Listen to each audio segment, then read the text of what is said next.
Good morning, everybody. The family and I are going to Belize. We're going to do a bunch of catamaraning around the islands in that Mesoamerica reef. My brother and I are bringing a bunch of spearfishing gear.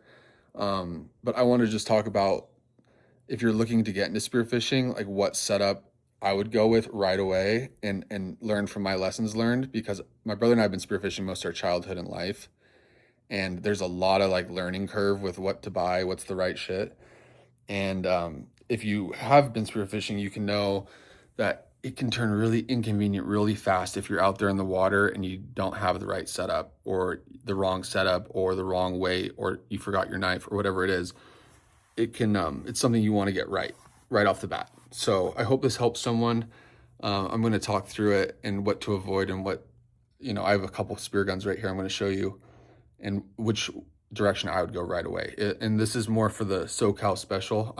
We do most of our spearfishing in Southern California, on like, in the reefs, in the kelp, a little bit off the boats, but like at the islands, Catalina or the Channel Islands, or Cedros in Mexico. So check it out. Okay, so here are some of the spear guns from over the years with the different setups. Right now, my brother is going to go with that Rob Allen, that smaller gun. That's just kind of got the classic setup. What we did was we beefed up the bands, so he's got more power because me and him are no longer teenagers. We're 200-pound men.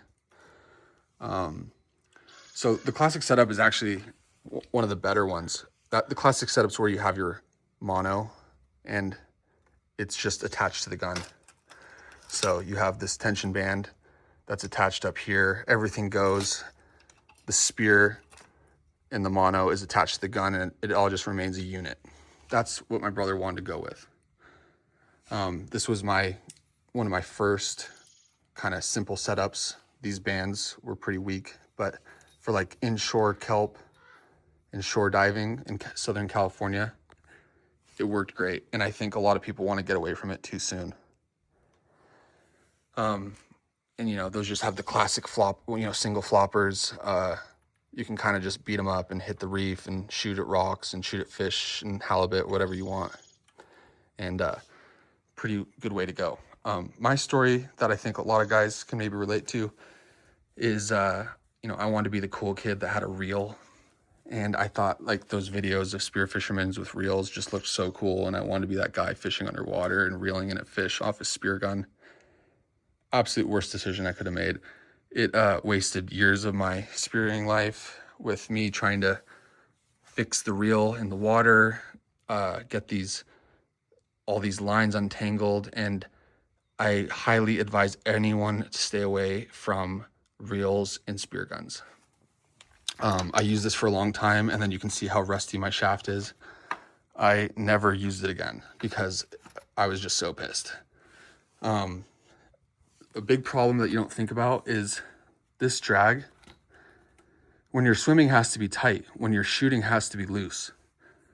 It needs to be free spooling, so when you shoot everything, there's no tension and the spear doesn't go left or right or stop. Well, you forget about that all the time because it's like if you're getting excited or you see a big fish or you're chasing a fish, it's like you don't want to come down here to flip this to make it a free spool. I can't tell you how many fish or bad shots I made because this was too tight or whatever. And then if you do shoot and then you're tied up in kelp or crap, the amount of tangles I dealt with was a joke. And then if this, like, it just seems so bizarre. If you're not sitting there once you're reeling it back in with all the shit you have on, like you're like decked out with gear and knives and shit. If you're not positioning the line to be like equal going back and forth, it can easily get stuck on one side and then it like tangles on here. So even if you're free spooled and you shoot a fish, this line can be tangled and then you're screwed because the tangle stops the line and the spear gun shoots out and doesn't hit. So finally, to like the good part, if you guys are getting into spearfishing or trying to evolve in the spearfishing game, this is where I'd go right away. This laser is called a breakaway system. It's all I have like 20 feet of mono wrap on it, and I have this tension band here is what keeps the tension on the trigger. And then this Spectra is what I attach my 100 feet of float line to, which then you can have a float on the top. So it's like a bag, or you can I just usually leave it like that because I'm shooting fish 50 pounds or under. And everything goes. So when I shoot the spear, the Spectra and all the lines go out. The gun is now like isolated by itself. Slides out of here.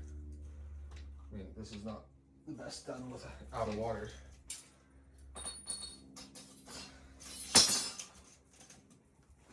Oh shit. So this just all flies out. And then all this I have, this is probably like 20 feet of mono. This is all free from the gun. And this right here is connected to my float line. And then my float line, you know, if I'm down 30 or 40 feet, wherever I am, I have 20 feet of, you know, 200-pound mono, and then 100 feet of float. And then if there's, you know, if you're going after really big fish, I have a float, like a float bag that will then be floating on the surface. But the float line just floats on itself, so it's like, so then this is just on its own and free.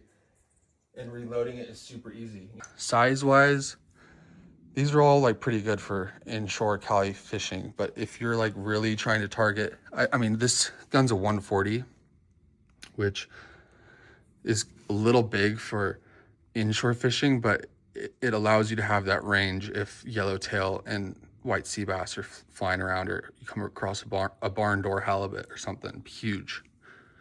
So I like it. I don't want to ever be in a situation where I see too big a fish and my gun's range sucks. But just wanted to help anyone out that is just looking for answers. Go breakaway, get yourself a nice slip tip, you know, smaller the better, so you're not punching huge holes in fish. And just go breakaway right away. I love Pathos. This thing's been so reliable. I've never had issues with it. It's super easy to load and work, and it's just been a great gun for me. And then, you know, this is what we're also bringing to Belize for all the lionfish. We have just, you know, the classic sling. And my brother decided to go with a slip tip on this one. And then my Hawaiian sling is inside. I'm sharpening the tip, but it's more or less the same. I think it's a little bit bigger than this orange one.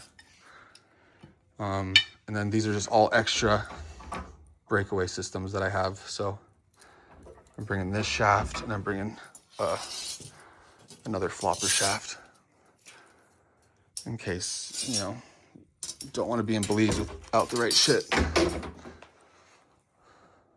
The other thing is, these are by far my favorite masks. In the water of California, these Rife yellow HD lenses just help with the contrast. So if you're, you know, looking at fish and a bunch of the rockfish that blend into the thing, the contrast just gets boosted. And especially when you're halibut hunting in the sand, it just gives you that little bit of edge on the contrast and outlines you can see. So highly recommend the Rife or any yellow lenses. Game changer.